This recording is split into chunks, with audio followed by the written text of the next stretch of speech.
Good morning. आप सभी का मेरे क्लास में स्वागत है। मैं Shrimati Kakuli Rai government higher secondary school Girwarganj के केमिस्ट्री के टीचर हूँ। आज हम ऊष्मा ताप और तापमापी स्केल का अध्ययन करेंगे। ऊष्मा क्या है? किसी भी वस्तु का गर्म होना या कोई भी गर्म वस्तु की जो गर्माहट होती है उसे हम ऊष्मा कहते हैं। फिर हम पूछेंगे तो ताप क्या है?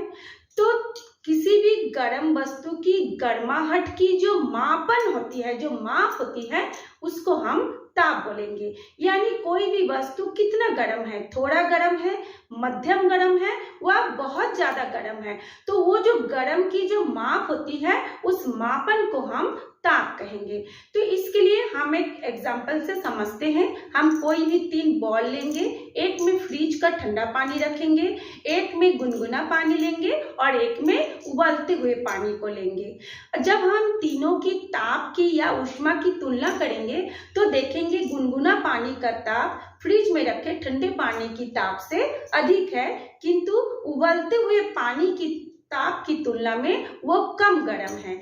यानी उबलता हुआ पानी और गुनगुना पानी दोनों ही ऊष्मा है, दोनों में ही ऊष्मा है, किंतु उनकी ऊष्मा में अंतर है। कोई बहुत ज्यादा गर्म है यानी बहुत ज्यादा ऊष्मा है, कोई थोड़ा सा कम गर्म है यानी कम ऊष्मा है।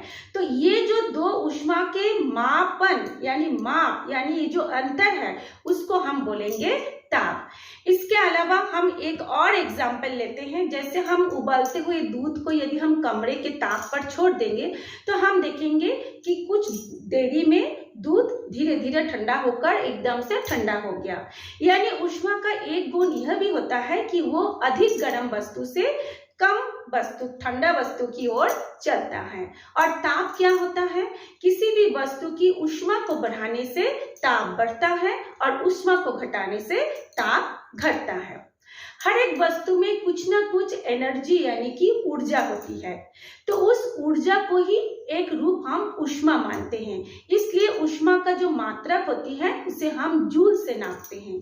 और ताप को किससे नापते हैं? ताप को मापने की 3 स्केल है, सेल्सियस, फ़ारेनहाइट और केल्विन। लेकिन जो स्टैंडर्ड मापन है ताप का वो केल्विन होता है, यानी ताप का हम केल्विन से ही मापन करते हैं। ऊष्मा जो है उसे हम Q से दर्शाते हैं और जो ताप होती है उसे हम कैपिटल T या स्मॉल t से दर्शाते हैं। ताप का परिभाषा क्या है? गर्माहट और ठंडक वस्तु के मापन के स्तर को ही हम ताप या तापमान कहते हैं। अब किसी भी वस्तु का ताप कितना है, कम है, ज्यादा है, उसको हम एक मापक से माप सकते हैं। तो सबसे पहले साइंटिस्ट गैलीलियो ने एक तापमापी यंत्र को बनाए। उन्होंने उसके लिए एक कांच की शीशी लिए और एक स्ट्रॉ लिए और एक कॉटन प्लग या कोई भी आप पुट्टी ले सकते हैं, क्ले ले सकते हैं और एक कलरफुल वाटर लिए। तो सबसे पहले ये जो कांच की शीशी है उसमें हम लोग इस कलर वाटर को ढालते हैं।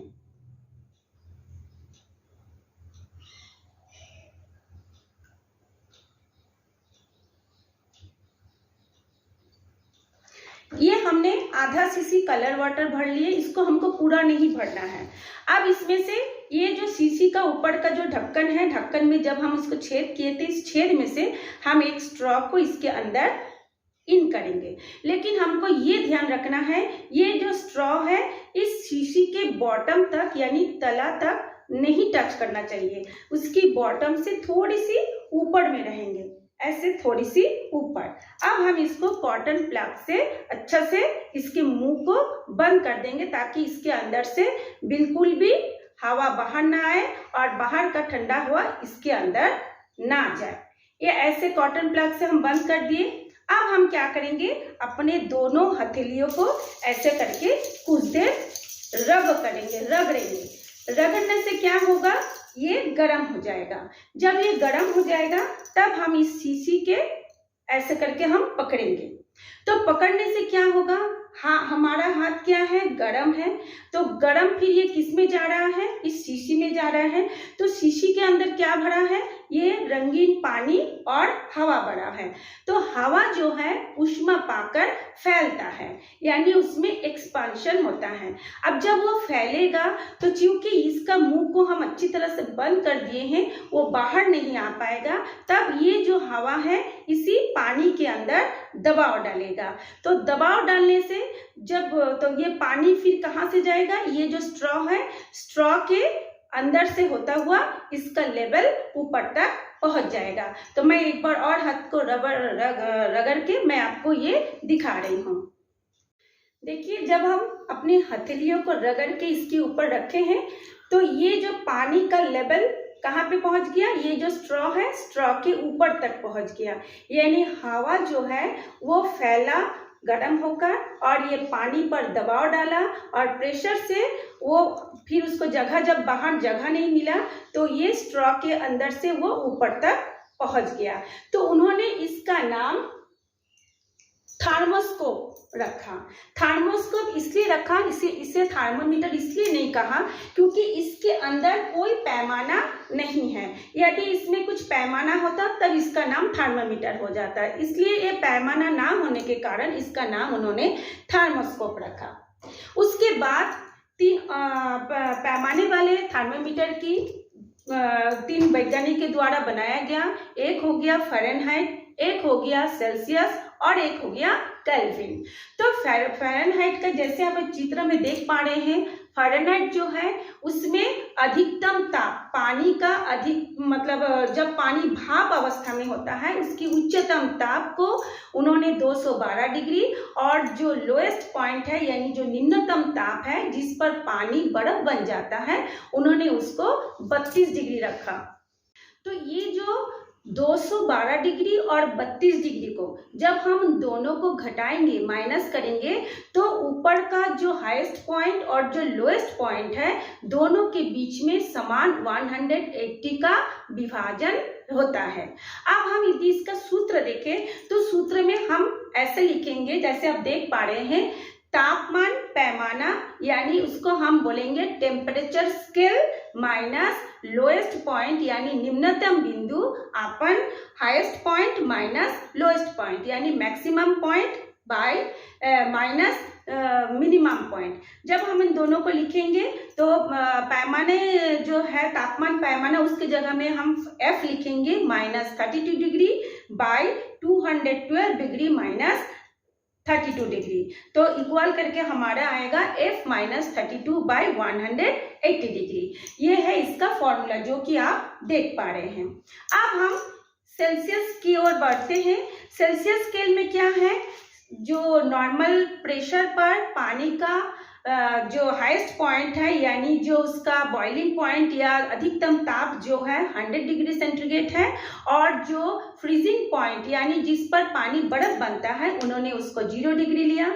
और फिर उसी तरह से उसका भी ऐसे फॉर्मूला बना जो आप देख पा रहे हैं, तापमान पैमाना माइनस निम्नतम बिंदु बटा उच्चतम बिंदु माइनस निम्नतम बिंदु यानी C -0 by 100 -0 equal to C by 100। इसी तरह से केल्विन थर्मोमीटर को भी आप देखिए, केल्विन स्केल को भी देखिए, उसमें भी पानी का हाईएस्ट जो पॉइंट है उन्होंने उसको 373 केल्विन लिए और जो लोएस्ट तापमान लिए हैं उन्होंने उसको 273 डिग्री केल्विन लिए। इसी तरह से पहले दोनों की तरह इसका भी फॉर्मूला वैसे ही होगा कि -273 अपन 373 degree minus 273 degree equal to K -273 degree अपन 100, जैसे कि आप इसमें देख पा रहे हैं।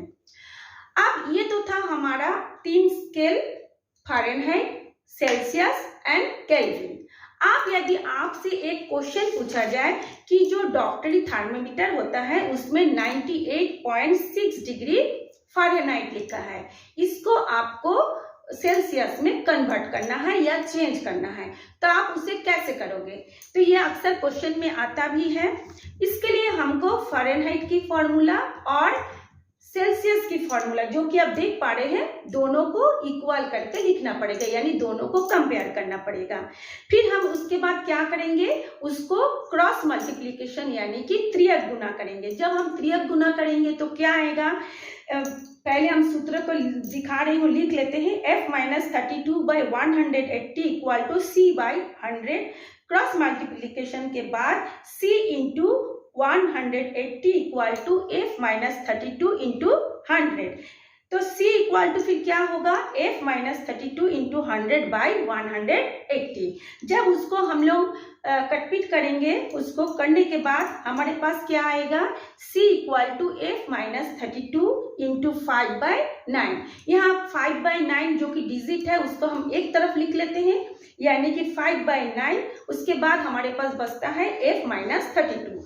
ये जो f है, f के जगह में आप जो डॉक्टरी थर्मोमीटर का जो वैल्यू दिया था उसको हम वहाँ पे पुट अप करेंगे, यानी f के जगह में हम 98.6 डिग्री लिखेंगे। फिर उसको माइनस 32 डिग्री से डिवाइड करें, माइनस करेंगे। करने के बाद हमारे पास जो भी आंसर आएगा, जो मैं दिखा रही हूँ, वो होगा 37 डिग्री, यानी 98.6 डिग्री फ़ारेनहाइट इक्वल टू होता है 37 डिग्री सेल्सियस। तो ये क्वेश्चन बहुत ही इंपॉर्टेंट है, इसको आप लोग प्रैक्टिस कीजिए। उसके बाद एक क्वेश्चन और है, ऊष्मा और ताप में क्या अंतर है। जो ऊष्मा और ताप में अंतर है, ऊष्मा जो है अधिक गर्म से कम गर्म वस्तु की ओर चलता है, और ताप जो है वस्तु को गर्म करने पर बढ़ता है और ठंडा करने पर घटता है। हर वस्तु में कुछ न कुछ एनर्जी यानी कि ऊर्जा या ताकत होती है, इसे ही हम ऊष्मा कहते हैं। इसीलिए ऊष्मा का मात्रक जूल होता है। जिस तरह से ऊष्मा का मात्रक जूल है, उसी तरह से ऊर्जा का मात्रक भी जूल है। और किसी वस्तु में उपस्थित ऊर्जा के मापन को हम ताप कहते हैं। ऊष्मा को जूल से नापा जाता है, ताप का मापन केल्विन से किया जाता है। ऊष्मा को हम Q से डिनोट करते हैं, यानी कि प्रदर्शित करते हैं, और ताप को कैपिटल T या स्मॉल t के द्वारा डिनोट करते हैं। तो ये है ऊष्मा और ताप में अंतर। आशा करती हूँ आप सबको ये बातें समझ में आ गया होगा। आप इसे अध्ययन करिए और परीक्षा में अच्छे से अच्छा अंक लाने की कोशिश कीजिए।